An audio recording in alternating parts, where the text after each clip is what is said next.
হত্যা করছে, নির্যাতন করছে, অত্যাচার করছে, তিলে তিলে মারছে। আমি আইনের কাছে বিচার চাই, ডক্টর ইউনূসের কাছে আমি বিচার চাই। ডক্টর ইউনূস আপনি আমার বাবার সমতুল্য।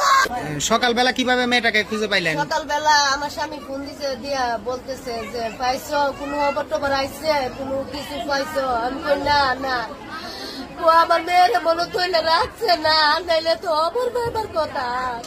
কি গো, আমি কই তুমি এই কথা কয়ো না, এই কথা কয়ো না, তুমি মুখ দিয়ে এই কথা কয়ো না, এই কথা কয় না। আল্লাহ আমার কুলের ধন আমার কাছে ফিরাই দো। তারপরে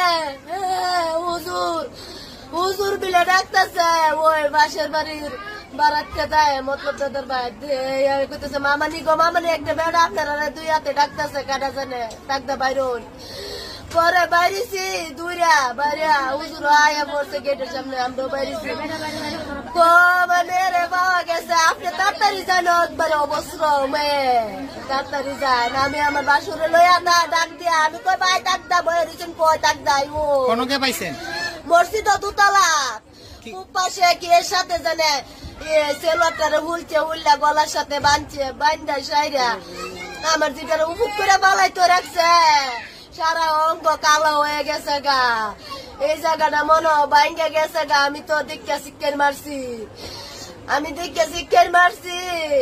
হুজুর আমার অনুমতি দিছে, গো আপনি মা যান মসজিদে, অসুবিধা নাই, আপনি যান, মেয়েটা অলঙ্গ। ও আল্লাহ, পরে আমার বাসুরে মেয়েটা আনছে, মেয়েরা এইভাবে সে হত্যা করছে, নির্যাতন করছে, অত্যাচার করছে, তিলে তিলে মারছে। আমি আইনের কাছে বিচার চাই, আইনের কাছে বিচার চাই। আমি ওই লোকের ফাঁসি চাই, ওই লোকে তদন্ত করে আমার দেখাক। আমি ওই লোকের ফাঁসি চাই, ওই লোকের আমি ফাঁসি চাই। আইসো ভাইয়ারা, আমার নিষ্পাপ শিশু, আমার শিশু বাপ নাই, আমার নিষ্পাপ শিশু। আমি আইনের কাছে আমি বিচার চাই। ওকে কাটা সরকার, ডক্টর ইউনূসের কাছে আমি বিচার চাই। ডক্টর ইউনূস আপনি আমার বাবা